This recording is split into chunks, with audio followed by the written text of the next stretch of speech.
अस्सलामु अलैकुम वरहमतुल्लाहि वबरकातुहू।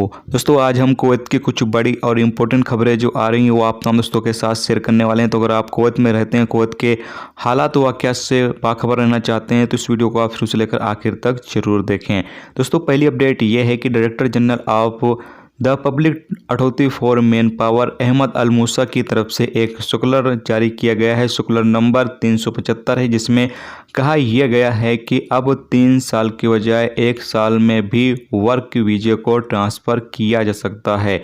जिस डेट से वर्क परमिट इशू किया जाएगा, यानी नया वीज़ा जब जारी किया जाता है उसके बाद जब बंदा आता है कुवैत के अंदर और उसका वर्क परमिट जारी किया जाता है, जिस डेट से वर्क परमिट जारी किया जाता है उस डेट से 1 साल के बाद उस वीज़े को ट्रांसफ़र करना अभी पॉसिबल कर दिया गया है। पहले 3 साल से पहले ट्रांसफ़र नहीं होता था, लेकिन अभी कोरोना महामारी को देखते हुए और मार्केटों में जो आवश्यकता है उसको पूरा करने के लिए ये ऐलान किया गया है। और ये ऐलान हमेशा के लिए नहीं है, वक्ती तौर के लिए है, अगली नोटिस तक के है। अगली नोटिस जब जारी होगी तो उसके बाद फिर से ये रूल्स चेंज कर दिया जाएगा। अभी फ़िलहाल ये रूल्स जो है कोरोना महामारी को देखते हुए लागू किया गया है। तो जो लोग भी वीज़ा ट्रांसफ़र करना चाहते हैं वो तमाम लोग अपना वीज़ा वर्क वीज़ा ट्रांसफ़र कर सकते हैं। 3 साल की बजाय 1 साल पर भी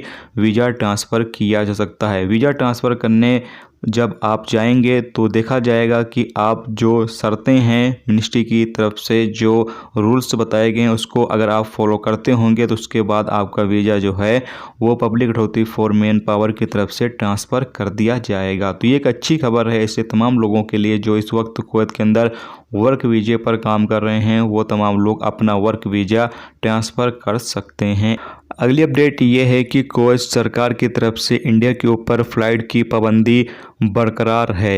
बताया ये जा रहा है कि अभी इंडिया में जिस तरीके से कोरोना वायरस के केस निकल रहे हैं, इसको देखते हुए इंडिया के ऊपर जो पाबंदी लगाई गई है वो कब तक ख़त्म की जाएगी इस बारे में कुछ भी अपडेट नहीं है। जबकि आपकी जानकारी के लिए बता दें कि अभी ज़्यादातर गल्फ़ देश भी इंडिया के ऊपर फ़्लाइटों की पाबंदी लगा रहे हैं, जिसमें यूएई भी शामिल है। सऊदी अरब तो ऑलरेडी पहले से ही पाबंदी लगाए हुए है। सिर्फ ओमान ने भी पाबंदी लगा रखी है। सिर्फ कतर और बहरीन जो है वो फ़िलहाल ओपन किए हुए हैं फ़्लाइटें इंडिया के साथ। लेकिन इंडिया से जो लोग इन देशों में जाएंगे उनके लिए क्वारंटाइन के हार्ड रूल्स बनाए गए हैं, जिसको लोगों को फॉलो करना होगा। बाकी जो गल्फ़ देश हैं उन्होंने इंडिया के ऊपर फ़्लाइटों की फ़िलहाल पाबंदी लगाए हुए हैं, जिस तरीके से अभी इंडिया के अंदर कोरोना वायरस निकलने उसको मद्देनज़र रखते हुए। अगली अपडेट, जैसा कि आप लोगों के सवाल आ रहे हैं कि भाई जो डोमेस्टिक वर्कर अभी कुवैत से सफ़र करना चाहते हैं तो उन तमाम लोगों को अभी वैक्सीन लगवाना ज़रूरी है। तो रिपोर्ट के मुताबिक तो बता दिया गया है जो कुवैती नागरिक और कुवैती के रिश्तेदार और जो डोमेस्टिक वर्कर हैं वो तमाम लोग कुवैत से अगर अपने देश जाना चाहते हैं तो उनको वैक्सीन लगवाना बेहद ज़रूरी है। वैक्सीन लगवाने के बाद ही आप सफ़र कर सकते हैं। जब आप वैक्सीन लगवाएंगे तो आपको सर्टिफिकेट दे दिया जाएगा। उसके बाद आपको बताया जाएगा कि कितने टाइम के बाद आप सफ़र कर सकते हैं। कभी कभी 1 डोज लगवाने के बाद भी आप सफ़र कर सकते हैं और 2 डोज लगवाने के बाद भी आप सफ़र कर सकते हैं। 2 डोज लगने के बाद आप पूरी तरीके से सेफ़ हो जाएंगे। उसके बाद आपको अलातुल परमिशन दे दी जाएगी सफ़र करने के लिए। 1 डोज के बाद भी परमिशन दी जा सकती है आपको सफ़र करने के लिए। इस हवाले से आप जब वैक्सीन लगवाएंगे तो वहीं पर ही आप जांच पड़ताल कर सकते हैं।